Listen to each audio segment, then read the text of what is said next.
Yes sir. Yes sir. Yes sir, clear है। चलो ठीक है। Yes sir. जी जी जी ठीक है। देखो बेटा, लिखा हुआ है कि how does the water kept in an earthen pot यानी कि मटका बिकम कूल ड्यूरिंग समर। आपसे ये बोला जा रहा है कि जब हम कई बार गर्मियों में देखते हैं तो हम पॉट का यूज करते हैं, और वो भी कौन सा, जो अर्दन पॉट है। अर्दन पॉट को मतलब जो अर्थ पे आप रखते हो, है ना, यानी कि जो लैंड के ऊपर एक पॉट टाइप का रखा हुआ है आपने, जो बर्तन है जिसमें ऊपर, जिसमें आप पानी वगैरह डाल के अंदर मतलब उसको ठंडा करते हो, उसको बोलते हैं अर्दन पॉट, है ना। और इसका एग्जैक्टली इंग्लिश में नाम होता है पिचर, कहते हैं पिचर, ठीक है। और हिंदी में क्या बोलते हैं उसको, देसी लैंग्वेज में मटका कहते हैं। तो आपसे कह रहा है कि बिकम कूल ड्यूरिंग समर, तो ये समर में कैसे कूल हो जाता है बेटा, वो आपको बताना है इसको, ठीक है। देखो लिखा हुआ है कि एन अर्दन पॉट यानी कि मटका हैज पोरस वॉल। मैंने आपको बताया ना पोरस क्या होता है। पोरस एक ऐसा मटेरियल होता है, या पोरस किसी मटेरियल की एक ऐसी प्रॉपर्टी होती है जिसमें उसमें उसके बॉडी के ऊपर यानी कि सरफेस के ऊपर बहुत सारे छोटे छोटे होल्स होंगे, ठीक है। बहुत सारे छोटे छोटे क्या होते हैं, होल्स होते हैं। ये होल्स बेटा पता है किस लिए होते हैं, ये होल सिर्फ इसलिए होते हैं ताकि अंदर एयर जो है वो जा सके और अंदर से एयर बाहर भी आ सके, यानी कि एयर के मूवमेंट के लिए बेटा ये छोटे छोटे पोर्स होते हैं। और खास बात याद रखिएगा, एक मिट्टी होती है उसे कहा जाता है दोमट मिट्टी, कभी नाम सुना आपने, एक मिट्टी होती है उसे दोमट मिट्टी कहते हैं, दोमट ही नाम है इसका, ठीक है, इंग्लिश में भी हिंदी में भी। तो ये जो दोमट सैंड होती है, या आप कह लीजिए जो दोमट मिट्टी होती है, इसी से बेसिकली घड़े वगैरह ज्यादा बनाए जाते हैं। और इसमें क्या होगा, तो ये ध्यान रखो कि मिट्टी की प्रॉपर्टी है कि मिट्टी में ऑब्वियस सी बात है, देखो जब एक सॉलिड का मटेरियल ये है, पार्टिकल ये है, एक सॉलिड का पार्टिकल ये है। अरे हमने चार्जिंग तो लगा दी, ऑन तो किया नहीं, एक मिनट।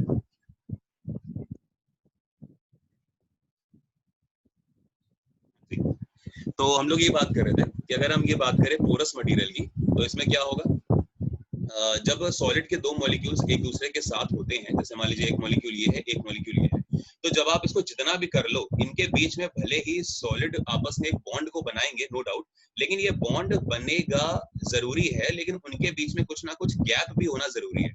मतलब अब देखो, अगर दो मॉलिक्यूल के बीच में गैप ही नहीं होगा तो बॉन्ड कैसे बने, बताओ, समझ में आ रहा है भाई।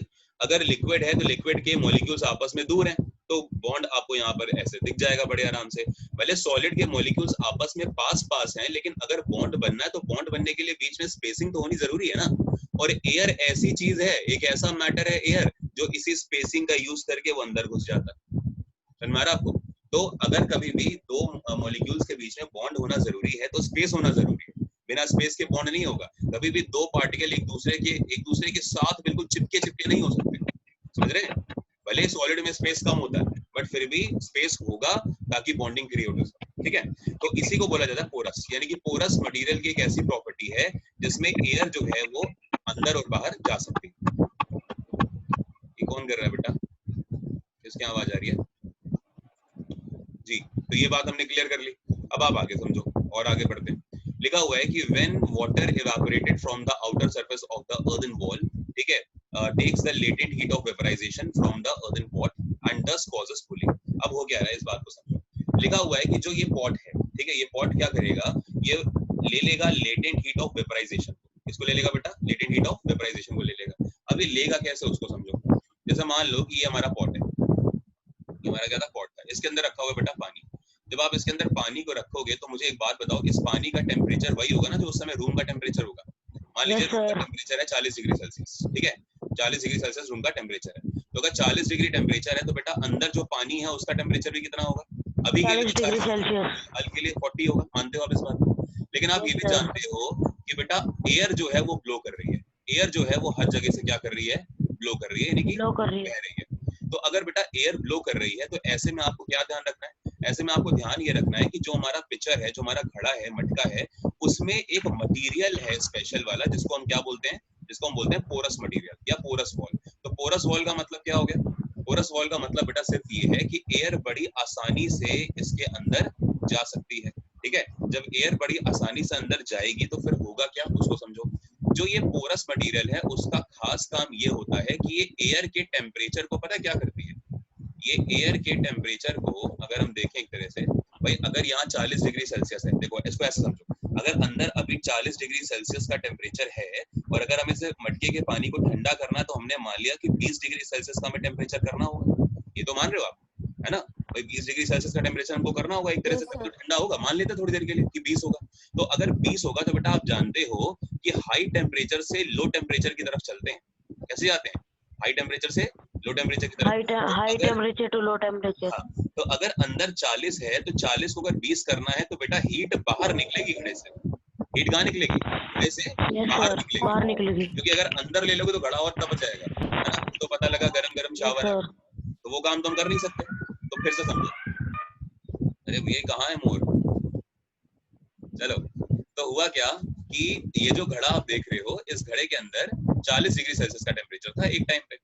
अब हमें पता है कि अगर इसको हमें कम करना है, ठंडा करना है, तो हमें 40 से अगर 20 डिग्री सेल्सियस लेके आना टेम्परेचर को, तो क्या करना पड़ेगा? तो हमको बेटा इससे हीट एक्सट्रीट आउट करनी पड़ेगी, निकालनी पड़ेगी। मतलब अगर हाई टेम्परेचर अंदर है तो हमें पता है कि टेम्परेचर बाहर, सॉरी, जो हीट एनर्जी है वो बाहर निकले, तभी अंदर का टेम्परेचर 20 हो पाएगा। और अगर अंदर का टेम्परेचर आपको कम करना है तो उसके लिए क्या करना पड़ेगा? उसके लिए आपको एयर का टेम्परेचर कम करना पड़ेगा। बताइए, ये बात समझ रहे हैं? भाई एयर नॉर्मल अभी बह रही है, मान लो 40 डिग्री सेल्सियस वाली एयर बह रही थी, और अंदर भी 40 डिग्री सेल्सियस का टेम्परेचर था, तो घड़े में भी। तो अगर दोनों बराबर हो जाएंगे फिर तो घड़ा ठंडा करेगा ही नहीं पानी को आपके। लेकिन अगर मुझे घड़े के पानी को ठंडा करना है तो मुझे उस 40 डिग्री के सेल्सियस को, टेम्परेचर को कम करना पड़ेगा। और कम करना पड़ेगा मतलब मुझे हीट घड़े के पानी से बाहर निकालनी पड़ेगी, और बाहर निकाल के मुझे किसको देनी पड़ेगी? उन एयर के एटमॉस्फेयर। मॉलिक्यूल्स को। जी हाँ, उन एयर के मॉलिक्यूल्स को जो घड़े के सरफेस के कांटेक्ट में आ जाए। समझ में आ रहा है? क्लियर हो रहा यस है? सर।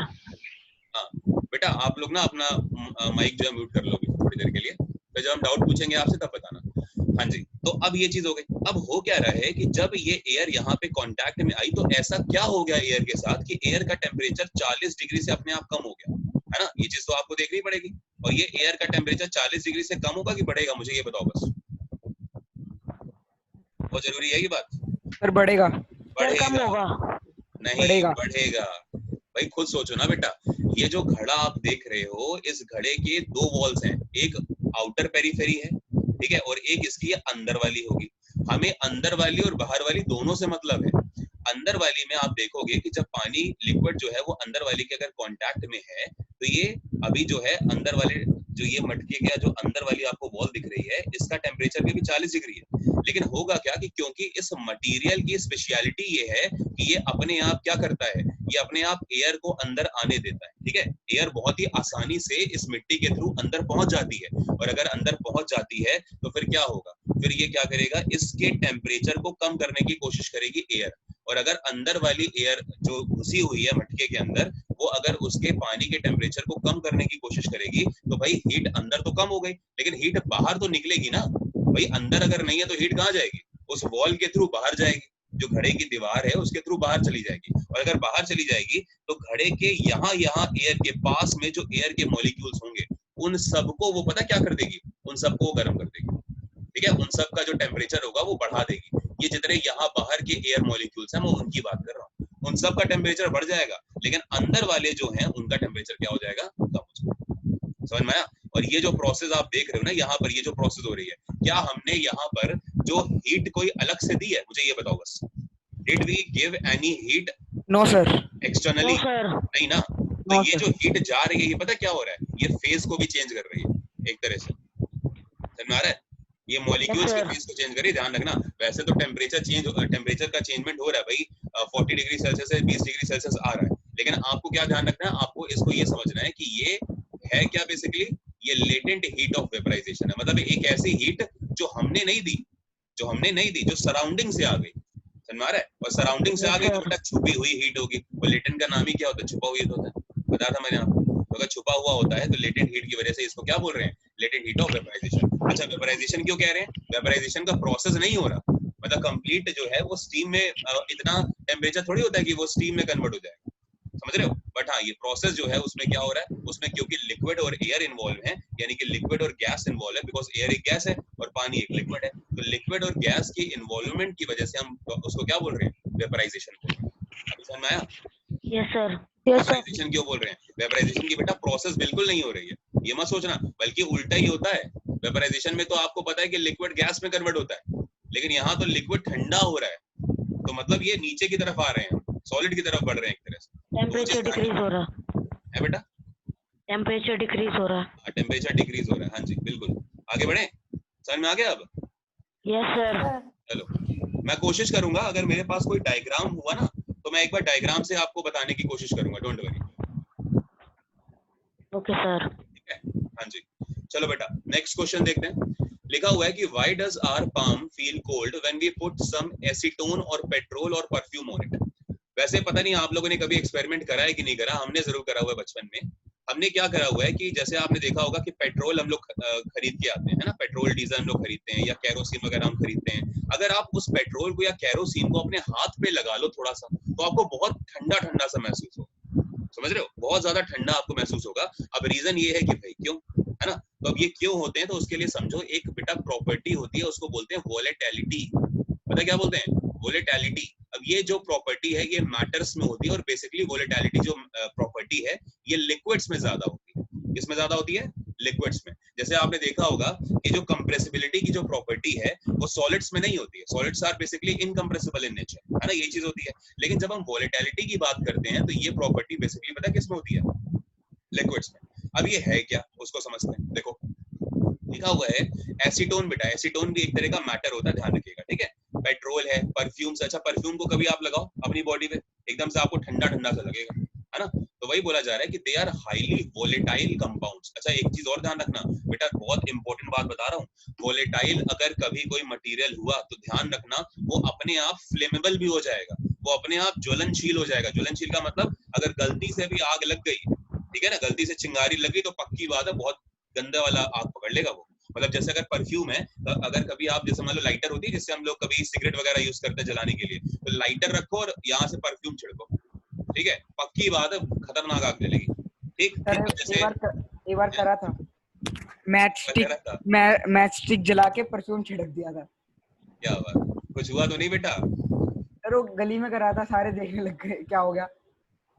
गलत बात है ना, दिवाली पे पटाखे छुड़ा लो वो सही है ये काम ना करो। हाँ बेटा। सर सैनिटाइजर भी वोलेटाइल होते हैं?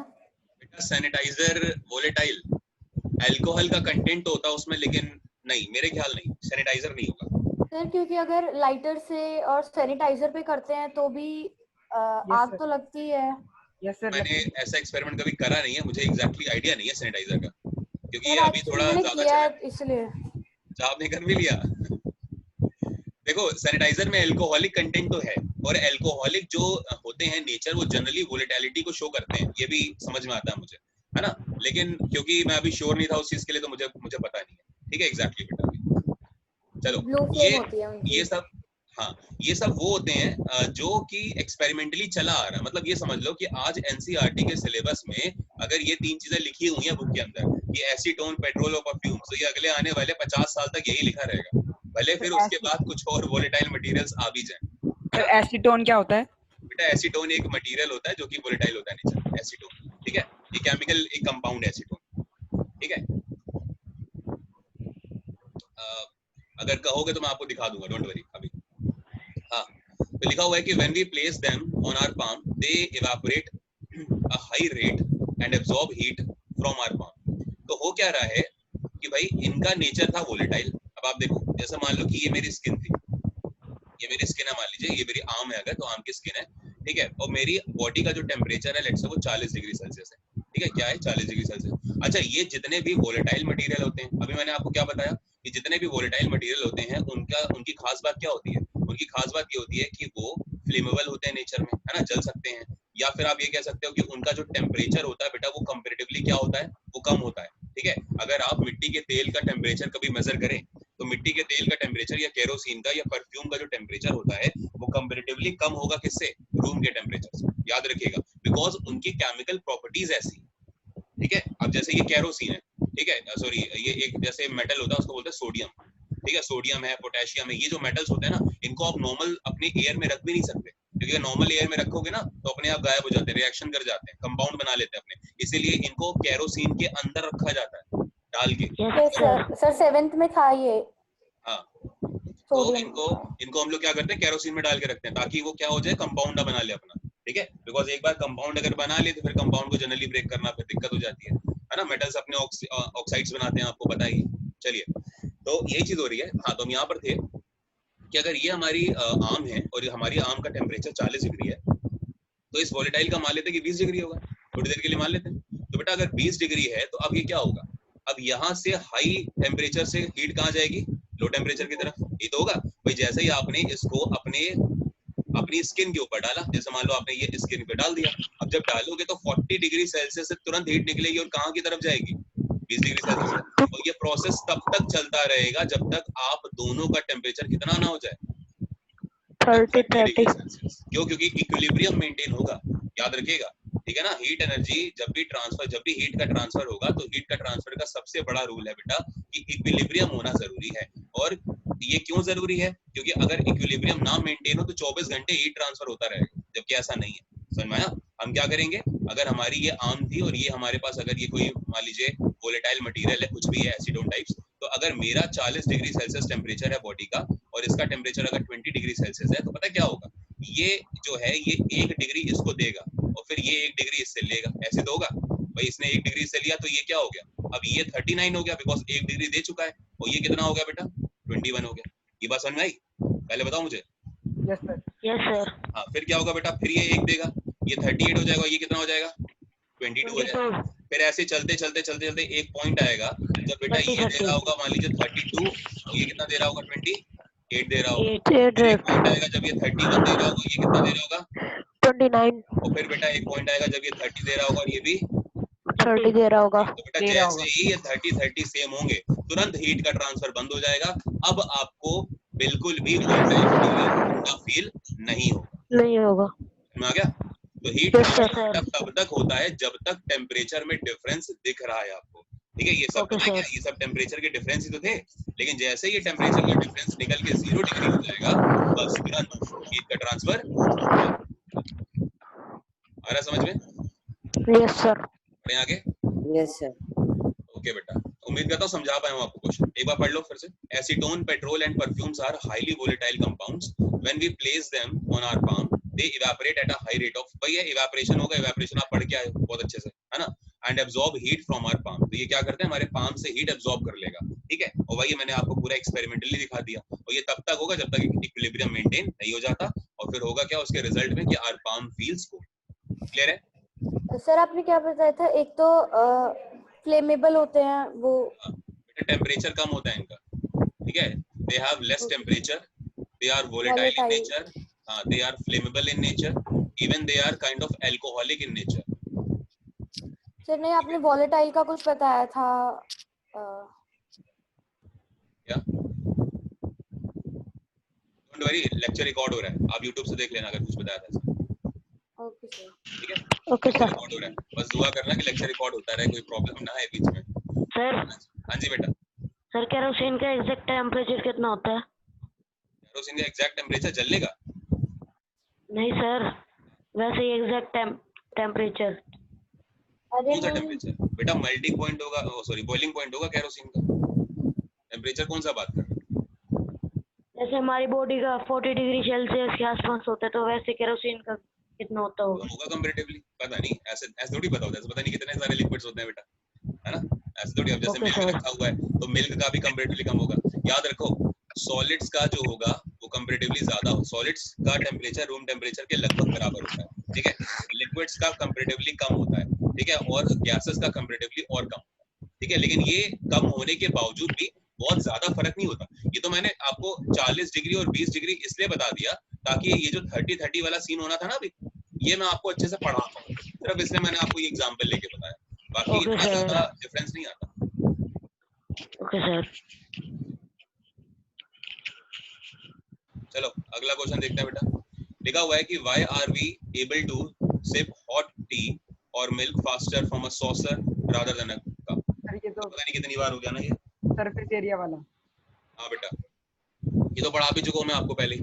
तो देखो, जो सॉसर होती है, जो प्लेट टाइप की होती है, हैज मोर सरफेस एरिया। आप जानते हो कि सरफेस एरिया ज्यादा है।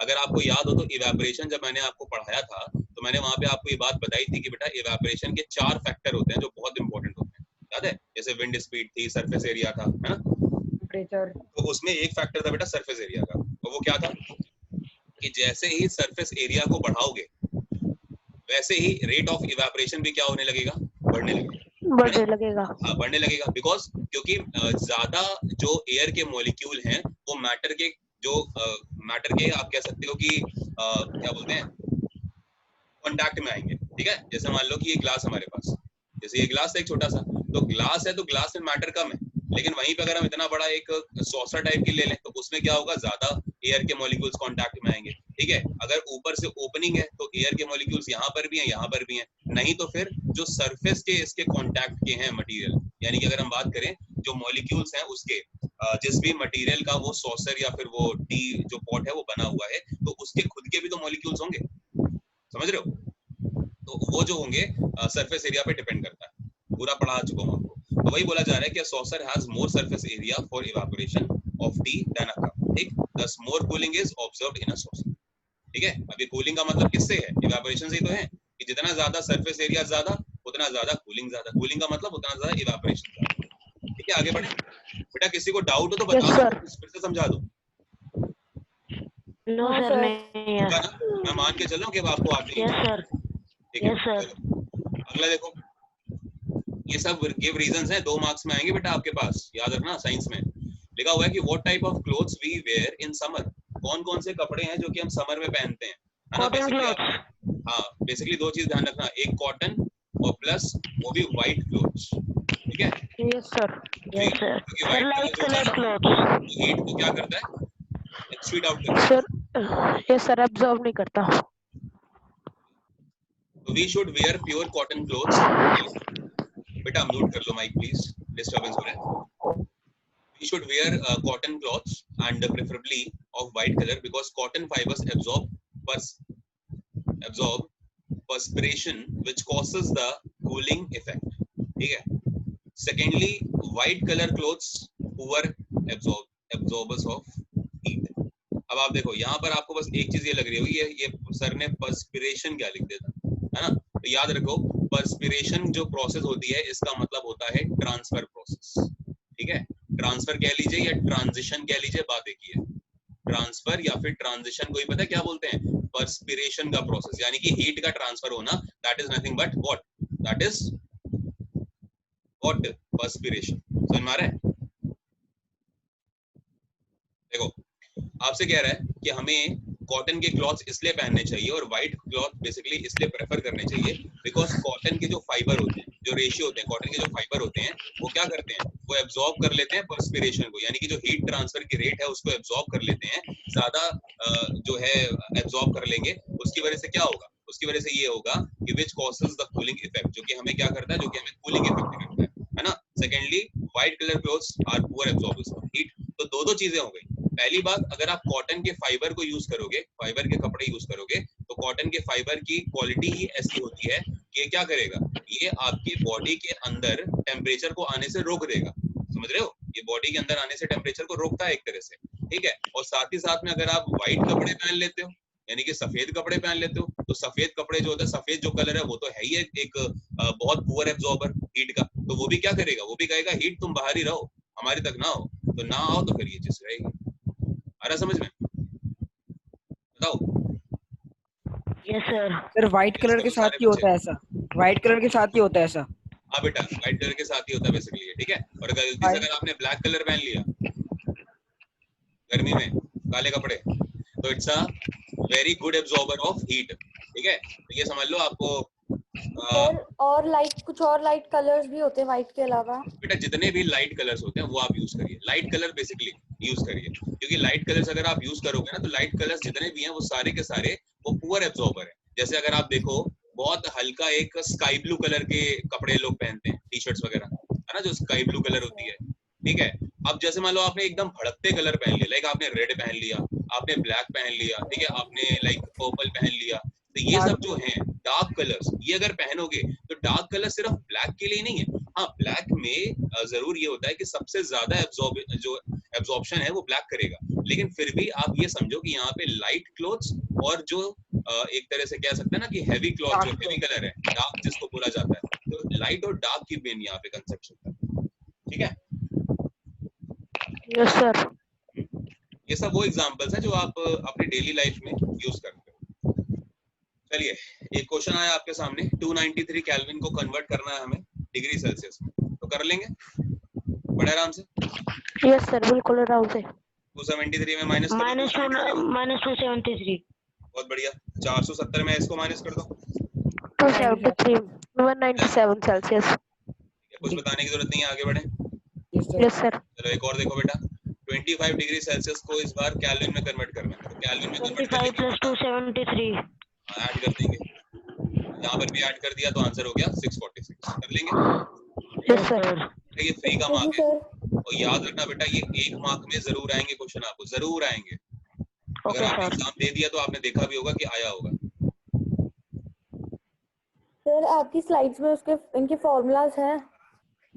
स्लाइड्स में फॉर्मूलाज, बेटा ये फॉर्मूला होता है ना, देखो लिखो, बता रहा हूँ मैं आपको, फॉर्मूलाज होंगे, जरूर होंगे। अगर कभी हमें, देखो ध्यान से, अगर कभी हमें डिग्री सेल्सियस को कन्वर्ट करना है, पता किसमें बेटा, केल्विन में, तो आप क्या करो, आप डिग्री सेल्सियस में ऐड कर दो चुपचाप सिर्फ 273, दैट्स इट। अपने आप किसमें कन्वर्ट हो जाएगा, केल्विन में। एग्जाम्पल के तौर पे मेरे पास 25 डिग्री सेल्सियस था, तो मैं 25 में चुपचाप कितना ऐड कर दूं, सिर्फ 273। 273। जैसे आप 273 ऐड करोगे ना, तो ये 298 जो आएगा आपका आंसर, ये अपने आप किस में आएगा पता है, केल्विन ठीक है। में। अभी 273 क्यों ऐड करते हैं, ये आप 10th में आगे पढ़ोगे, जब आप हीट को प्रॉपर पढ़ोगे ना, तो वहां पे मैं आपको सिखाऊंगा कि बेटा जो स्केलिंग होती है ना, जो स्केलिंग होती है सेल्सियस, केल्विन और एक और होता है उसको हम बोलते हैं फ़ारेनहाइट, इन तीनों की एक स्केलिंग होती है, तो उस स्केलिंग के थ्रू ये 273 यहाँ पर आता है, ठीक है। Yes sir. एक बार ना थोड़ा मुझे आपका सिलेबस खींच के लाने दो जरा पटरी पे, उसके बाद जब आप मेरे को ये सारे जो डाउट्स आपके मन में बनते हैं ना, तो मैं आपको ये सारे के सारे बहुत अच्छे से समझाऊंगा। अभी बस मजबूरी है कि एग्जाम आप लोग के पास आने वाले हैं और बहुत जल्दी ये खुल जाएगा लॉकडाउन, ठीक है, तो अब ज्यादा हमारे पास टाइम बचा नहीं है, इसलिए थोड़ा सा मैं ना सिलेबस खींचने की बात कर रहा था, और कुछ भी नहीं, ठीक है बेटा। अभी आ गया ये समझ में, भूमिका आपने पूछा था ना, यस सर। आ गया समझ में, यस सर। जी। तो याद रखो बस कि जब भी डिग्री सेल्सियस को केल्विन में चेंज करना है, चुपचाप कितना ऐड कर देंगे, 273। और अगर कभी केल्विन से डिग्री सेल्सियस आना है, -273 माइनस कर देंगे, पहले वाले में, हमेशा पहले वाले में काम करते हैं जो भी करते हैं, ठीक है। हाँ बेटा पूछो, और कुछ पूछ रहे थे? नहीं सर। ठीक है, आगे बढ़े। Yes sir. चलो अब थोड़े अच्छे रीजंस और आ रहे हैं आपके सामने, ठीक है, इनको भी पढ़ते हैं। देखिए लिखा हुआ है कि give reasons of the following observations, अभी तक भी रीजन चल रहे थे, अभी और आगे एनसीईआरटी में कुछ और रीजंस है। नैफ्थलीन, ठीक है, ये भी एक वोलेटाइल बेटा सॉलिड होता है, ठीक है, नैफ्थलीन जो होता है ये सॉलिड में आ गया और वोलेटाइल है नेचर में। तो मैंने आपको बोला था ना कि वोलेटाइल जनरली लिक्विड होते हैं, नो डाउट, लेकिन जो वोलेटाइल है, अब जैसे कपूर है, कपूर भी तो जलता है, तो कपूर भी एक वोलेटाइल नेचर में आ गया। आपने देखा होगा शादियों में जब आप खाना खाने जाते हो तो वहां पे स्प्रिट की गोलियां डाल देते हैं, स्प्रिट की, जो वो होते हैं बर्तन टाइप के, जिसमें लाइक मान लो पनीर की सब्जी पड़ी हुई है, ठीक है, और नीचे इस तरह का बर्नर होता है, बर्नर में आपने देखा होगा एक ब्लू कलर का कुछ सब्सटेंस डाल देते हैं, वो है ना, ब्लू कलर का या कभी कभी पिंक कलर का डाल देते हैं, और उसी में आग लगा देते हैं, और वो जलता रहता है, और वो क्या करता है, हीट देता रहता है पूरी सब्जी को। देखा कभी शादियों में? Yes sir.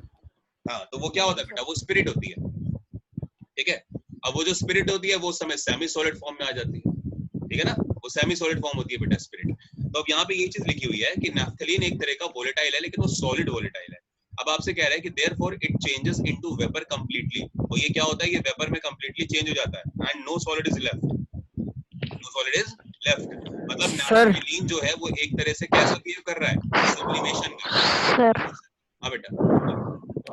सर नैफ्थलीन क्या होता है? नैफ्थलीन बेटा एक वोलेटाइल सॉलिड है, ठीक है, जो कि जलाने के काम में आता है, लाइक अ कपूर, ठीक है, जैसे कपूर की बॉल्स होती हैं, जैसे बेटा कपूर की बॉल्स होती है ना, यस सर। नैफ्थलीन की बॉल्स होती है, ठीक है। मुझे लग रहा है मैंने आपको नैफ्थलीन दिखाया तो हुआ है। यस सर, दिखाया था। सर मोथ बॉल्स जो दिखाई मोथ थी बॉल्स रुको देख लेते हैं, अगर मुझे ये है तो देखो, ये रहे सर मोथ बॉल्स। हाँ बिल्कुल, ठीक है, ये नैफ्थलीन है बेटा, नैफ्थलीन की मोथ बॉल्स हैं ये, ठीक है, याद रखो। हालांकि इसका एक इम्पैक्ट ये भी होता है कि जो घर में ये कॉकरोच वगैरह आ जाते हैं, है ना, या घर में जो कुछ मोथ टाइप के आ जाते हैं, मोथ्स का मतलब इंसेक्ट्स जो फैमिली को होता है, उनका एनिमलिया जो होता है वो मोथ कहलाता है, तो तो मोथ्स जितने छोटे छोटे माइक्रो ऑर्गेनिजम्स होते हैं वो इस नैप्थलीन की बॉयल को अगर खा क्या लेंगे मतलब उसके कांटेक्ट में आ जाएंगे तो डेथ हो जाएगी, पॉइजनस होता है बेटा नीचे। Yes sir. तो स्टार्ट से देखने में तो मार्शमेलोस जैसा लग रहा है। अरे नहीं नहीं खा नहीं लेना। हाँ सर ये वही है ना जो बैड में डाल देते हैं। हाँ कई बार अगर आपने देखा हो तो जैसे घरों में पहले क्या होता था, चावल लोग बहुत लेके रख लेते थे, है ना, चावल और ये गेहूं टाइप्स का, तो उसमें क्या करते थे, नैप्थलीन की बॉल डाल देते थे। सर आजकल क्लोथ्स में डालते हैं। अच्छा, ये अवनी आ गई बच्ची हमारी। कहाँ थे अवनी बेटा? यस सर, 4 दिनों से लगातार 3 बजे क्लास चलती है। अच्छा आपकी? Yes sir. ओके कोई बात नहीं बेटा। हम कहाँ चले गए थे? देखो जल्दी करते हैं बेटा, बहुत पढ़ना है। देखो हाँ, तो लिखा हुआ है कि naphthalene is volatile solid, therefore it changes into vapour completely, no salt is left, sublimation of naphthalene occurs. ठीक है, यहाँ पे देखो अभी मैंने आपको बताया ना कि नैप्थलीन एक ऐसा वोलेटाइल मटेरियल है जो सीधा सॉलिड फॉर्म में कन्वर्ट हो जाता है। ठीक है, अब जैसे आप मान लो स्पिरिट को जलाओ, ठीक है, अगर आप मान लीजिए नैप्थलीन ही है बेसिकली, अगर आप इन दोनों को जलाओगे तो ये इनका कुछ भी सॉलिड नहीं बचेगा, है ना, ये सीधा ही किस में कन्वर्ट हो जाएंगे, ये सीधा ही गैसेस फॉर्म में कन्वर्ट हो जाएंगे या वेपर में कन्वर्ट हो जाएंगे। तो इसलिए ऑफ कोर्स ये क्या करेंगे, ये सब्लिमेशन जो होता है उस प्रोसेस को भी एक तरह से ये करते हैं। ठीक है, तो अब आपसे पूछा जा रहा है कि ऐसा क्यों होता है, ठीक है ना, तो अब आप रीजन देखो। मजा लग गया, एक मिनट।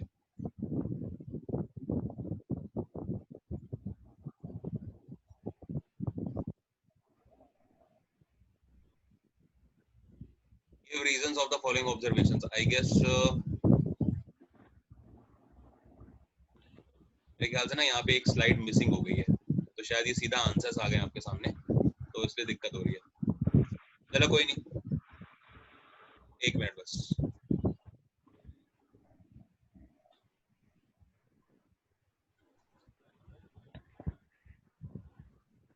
बेटा ये स्लाइड ना अभी रन नहीं कर रही है, तब तक अगला देखो, देखते हैं अभी इसको थोड़ी देर में। देखो लिखा हुआ है कि arrange the following substances in increasing order of forces of attraction between the particles. आपसे कह रहा है कि जो आईएमएफ होता है, आईएमएफ के बेसिस पे इन तीनों मटेरियल को लगा दीजिए, ठीक है, और वो भी किस ऑर्डर में लगाना है आपको, इंक्रीजिंग। तो अब आपको पता है ना कि इंक्रीजिंग अगर लगाना है तो सबसे पहले वो आएगा मटेरियल या वो मैटर आएगी जिसमें आईएमएफ सबसे कम होगा। तो बताओ सबसे कम किसमें होगा? ऑक्सीजन। सर गैसेस में। तो गैसेस यानी कि गैस सबसे पहले आएगी, फिर कौन होगा? लिक्विड। Sir liquid. सर फिर सॉलिड। सॉलिड।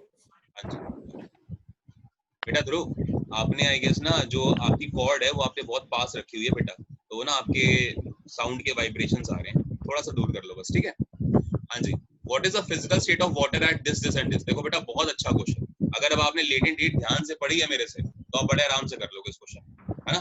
चलो देखो, सबसे पहले बात करते हैं, एक बार डायग्राम बना लेते हैं ताकि आपको अच्छे से ये चीजें आ जाए। याद रखना ये क्वेश्चंस न्यूमेरिकल्स की फॉर्म में आते हैं एक तरह से। Yes sir. देखो हमारे पास ऐसे होता है, ये लेटेंट हीट हमने पढ़ी थी ऐसे, ठीक है। Yes sir.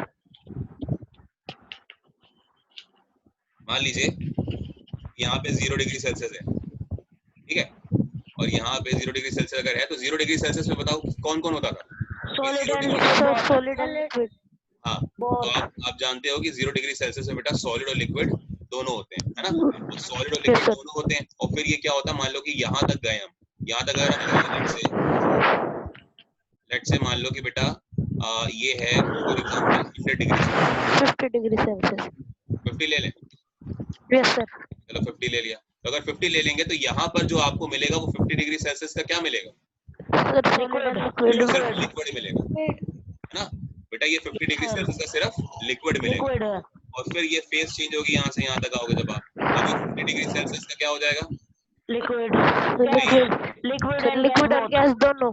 हाँ, यहाँ पे गैस हो जाएगा। उसके बाद फिर ये ऊपर जब आओगे यहाँ पर तो ये 100 डिग्री सेल्सियस की एक तरह से गैस बन जाएगी, मान लो कुछ ऐसा अगर है टेम्परेचर, है ना, तो वो चीज होती है। तो हमने क्या देखा कि बेटा 0 डिग्री सेल्सियस में सॉलिड और लिक्विड दोनों एग्जिस्ट करते हैं। तो ऑप्शन नंबर बी के लिए जरा देखो, बी कहाँ है, ये रहा, सॉलिड और लिक्विड दोनों एग्जिस्ट करते हैं बेटा 0 डिग्री सेल्सियस पे।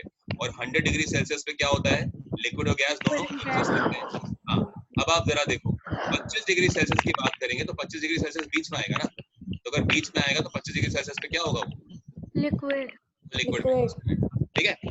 मतलब ये Yes, sir. लिक्विड होगा, ये चीज ध्यान रखना। और ये लिक्विड अभी थोड़ा सा ऐसी फॉर्म होगी जो जिसमें सॉलिड का कंटेंट बहुत रेयर है, मतलब बहुत माइन्यूट है, ठीक है ना। और सबसे ज्यादा सॉलिड का कंटेंट कहाँ मिलेगा आपको? 0 डिग्री सेल्सियस। और फिर 0 डिग्री सेल्सियस से जैसे आप ऊपर जाते जाओगे तो सॉलिड का कंटेंट अपने आप कम होता जाएगा और 50 डिग्री सेल्सियस पे एक ऐसा पॉइंट आ जाएगा जब सिर्फ क्या होगा? Liquid. सिर्फ Liquid रह जाएगा. सिर्फ लिक्विड रह जाएगा। अब जो हीट दे रहे हो वो फेस चेंज करने में यूज होगी। कर लोगे आप? Yes, sir. Yes, sir. मान लो कल को मैं आपसे ये पूछूंगा Yes, sir. कि 60 डिग्री सेल्सियस पे क्या होगा? Sir, liquid and gas. Liquid and बेटा? gas. Sir, liquid and gas. पक्का लिक्विड एंड गैस दोनों? Yes, sir. Liquid Yes, sir. Sir liquid सिर्फ लिक्विड? क्यों कंफ्यूज हो रहे हो? सिर्फ लिक्विड। देखो एक बार फिर समझो, आप लोग कंफ्यूज हो रहे हो। देखो, अगर हमारे पास 0 डिग्री सेल्सियस आया है ना, 0 डिग्री सेल्सियस आया तो 0 डिग्री सेल्सियस से बेटा ध्यान, अच्छा देखो आपको जब भी पूछा जाएगा ना तो आपको हमेशा किसके लिए पूछेगा? वाटर वाटर के लिए पूछेगा। तो वाटर के लिए तो याद कर सकते हैं ना, 0 डिग्री सेल्सियस पे बेटा सॉलिड और सॉलिड के साथ साथ लिक्विड दोनों एग्जिस्ट करते हैं। सर लिक्विड बताइए बात। कैसे? क्या बेटा? लिक्विड कैसे? क्या नाम है आपका? सर यश। यश, क्या हो गया आपको? सर लिक्विड कैसे? लिक्विड कैसे? अरे लिक्विड पड़ी थी ना सर वो तो 50 में जाके लिक्विड बनी थी ना। बेटा।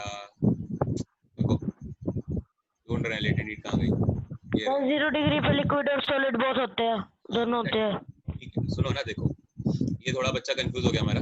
बेटा ये जो आप टेम्परेचर देख रहे हो ना पॉइंट ए पे, डायग्राम दिख रहा है सबको? Yes, sir. सेकंड वाला? हाँ। Yes, बेटा Yes, ये जो sir. टेम्परेचर आप ए पे देख रहे हो ना, ये मान लो कि इस समय होगा लेट्स से -20 डिग्री सेल्सियस, ठीक है। अब ये -20 डिग्री सेल्सियस पे पॉइंट बी पे जो टेम्परेचर था ये मान लो होगा बेटा 0 डिग्री सेल्सियस। क्योंकि आप देखो जब बर्फ है तो बर्फ जब सॉलिड फॉर्म में है तो ऑफ कोर्स उसके अंदर क्या होगा? उसके अंदर मॉलिक्यूल्स बहुत फास्ट बेटा पहले सारे Yes, sir. म्यूट करो फटाफट। कोई तब तक नहीं बोलेगा जब तक हम पूछेंगे नहीं। वाइब्रेशंस आ रहे हैं आप लोग के। देखो -20 डिग्री सेल्सियस पे जिसमें से एकदम ये समझ लो एकदम सॉलिड है वो, अभी बिल्कुल भी उसमें हल्का सा भी एक 0% का भी लिक्विड का कंटेंट नहीं है, ठीक है। मतलब ये समझ लो फ्रीजर से लेकर आए, आइस रखी और ए पॉइंट पे रख दी हमने। अब वो ए पॉइंट की जो आइस -20 डिग्री पे है अब वो धीरे धीरे मेल्ट होना शुरू होगी, है ना। और जब मेल्ट होगी तो मेल्ट आके वो कहाँ पे शुरू होगी बताओ? 0 डिग्री सेल्सियस पे, ठीक है। मतलब ये समझो -19, -18, -17, -10, -5, -4, -2, -1 अभी तक बेटा कुछ भी नहीं हो रहा, ठीक है। अभी तक सिर्फ क्या हो रहा है? अभी तक तो टेम्परेचर इंक्रीज हो रहा है बस आइस का, लेकिन अब आ गया एकदम 0 डिग्री सेल्सियस। तो 0 डिग्री सेल्सियस जैसे आया अब वो पॉइंट शुरू हो गया जब आइस की पहली बार मेल्टिंग स्टार्ट होगी। अब मेल्ट होगी आइस 0 डिग्री सेल्सियस पे, हमारा है। Yes, sir. हाँ, हल्का सा 0 डिग्री सेल्सियस में मेल्टिंग, मतलब अब लिक्विड में कन्वर्ट होने का काम शुरू हो सकता है। और फिर क्या होगा 0 डिग्री सेल्सियस पे? अगर लिक्विड है तो मतलब 0 डिग्री सेल्सियस पे सॉलिड भी था और जस्ट अगले ही पल लिक्विड भी था क्योंकि वो मेल्ट हुई थी। तो इसलिए 0 डिग्री सेल्सियस पे आपको दोनों मिले ना बेटा। देखो मिले कि नहीं मिले? Sir, फिर मिले. क्या हुआ? अब ये सी पॉइंट जो है ये भी किसका है बेटा? ये भी 0 डिग्री सेल्सियस का है सी पॉइंट। उसके बाद क्या हुआ? सी से जब आप डी की तरफ जाओगे तो हमने क्या देखा? मान लो कि 10 डिग्री, 20 डिग्री, 30 डिग्री, 40 डिग्री, मतलब करते करते मान लो ये पॉइंट आ गया जब ये 100 डिग्री सेल्सियस है। कितना मान लिया हमने? 100 डिग्री सेल्सियस. तो अगर ये 100 डिग्री सेल्सियस है तो बेटा अभी 0 डिग्री सेल्सियस से 100 डिग्री सेल्सियस में अब क्या हो रहा है? अब वो आइस पूरी सॉलिड जो है वो पूरी पानी बन चुकी है। धीरे धीरे धीरे बन रही थी, टेम्परेचर राइज हो रहा था, ठीक है। मान लो कि 20 डिग्री सेल्सियस पे आइस बहुत थोड़ी सी पिघली, 40 डिग्री सेल्सियस पे आइस और ज्यादा पिघल गई और 100 डिग्री सेल्सियस ऐसा पॉइंट आया जब पूरी की पूरी आइस किस में आ चुकी है? लिक्विड में कन्वर्ट हो चुकी है। आया बेटा समझ में? अब जब यहाँ पर आ गए हम तो अभी भी हीट तो आप दे ही रहे हो, लेकिन अब जो हीट आप दे रहे हो वो क्या करेगी? वो फेस को चेंज करेगी। तो मतलब अगर ये डी पे 100 डिग्री सेल्सियस का लिक्विड था तो अब ई पॉइंट पे क्या होगा? ई पॉइंट पे बेटा 100 डिग्री सेल्सियस की गैस हो जाएगी। बस फिर और टेम्परेचर दोगे तो फिर वो गैस और ऊपर बढ़ती जाएगी, फिर वेपर बन जाएंगे। अब क्लियर है? यश कहाँ हो? Yes sir. क्लियर है ना बेटा जी? तो अगर अब देखो अब ये 0 डिग्री सेल्सियस पे क्या सॉलिड और लिक्विड दोनों नहीं थे? बी और सी। है ना बेटा? Yes sir. Yes sir. तो ये ध्यान रखो। तो हमें क्या ध्यान रखना है कि 0 डिग्री सेल्सियस अगर कभी भी वाटर के लिए आएगा तो सॉलिड और लिक्विड दोनों एग्जिस्ट करेंगे, ठीक है। और यहाँ पे जो हीट होती है उसको क्या बोलते हैं? उसको बोलते हैं latent heat of fusion. Latent heat of fusion कह लीजिए, या फिर लेटेंट हीट ऑफ सॉलिडिफिकेशन, ठीक है। सॉलिडिफिकेशन कह लीजिए, एक ही बात है। और जब आप 100 डिग्री सेल्सियस की बात करोगे तो यहाँ पर क्या होगा? यहाँ पे बेटा लिक्विड और लिक्विड के साथ साथ गैस, यहाँ पे लिक्विड और गैस दोनों स्टेट्स होंगी, और इसी को हम क्या बोलेंगे? Latent heat of vaporisation. Sir. हाँ, लेटेंट हीट ऑफ वेपराइजेशन, ठीक है बेटा। और ये ध्यान देखो, 1 डिग्री सेल्सियस से लेके 99 डिग्री सेल्सियस के बीच में कुछ भी पूछ लूं अगर मैं आपसे, जैसे क्वेश्चन में अभी 25 डिग्री पूछा गया था, तो उसका आंसर क्या बताया था आपने? लिक्विड। तो आप बेटा 1 से लेके 99 तक अगर कुछ भी पूछ लूं उसका आंसर हमेशा क्या रहेगा? लिक्विड। समझ में आ गया? Yes sir. हालांकि आइडल फॉर्म नहीं है, आइडल फॉर्म नहीं होती, लेकिन फिर भी हम अपना आंसर क्या करते हैं? Liquid, liquid. ठीक है ना? बस ये ध्यान रखना, आइडली पॉसिबल नहीं है लिक्विड, सिर्फ सॉलिड का कंटेंट भी होगा, लेकिन हम फिर भी क्या बोलते हैं? लिक्विड। लिक्विड। अभी क्लियर है सभी बच्चों को? Yes sir. Yes sir. Okay. डरा देते हो यार आप लोग कभी कभी। चलो कोई नहीं, ठीक है। अब देखो, तो 0 डिग्री सेल्सियस में हमेशा ध्यान रखना बेटा, सिर्फ 2, सॉलिड और लिक्विड। और ऐसे 100 डिग्री सेल्सियस में भी 2, लिक्विड और गैस। 0 डिग्री सेल्सियस और 100 डिग्री सेल्सियस को छोड़ के इनके बीच की कोई भी रेंज हो, वहां पे आंसर क्या होगा? लिक्विड। मान लो अगर मैं आपसे कहूं कि 70 डिग्री सेल्सियस पे क्या है, आप बोलोगे लिक्विड। लिक्विड। मैं आपसे कहूं 18 डिग्री सेल्सियस पे क्या है, आप कहोगे लिक्विड। लिक्विड। मैं आपसे कहूं कि 23 डिग्री सेल्सियस पे क्या है, लिक्विड। लिक्विड। हाँ, लेकिन अगर मैं आपसे कहूं कि 102 डिग्री सेल्सियस पे क्या होगा? Liquid and gas. सर सिर्फ गैस। गैस। सिर्फ गैस, ठीक है ना? यस अगर मैं सर। आपसे कहूं कि -16 डिग्री सेल्सियस पे क्या होगा? सॉलिड। सॉलिड। Tough solid.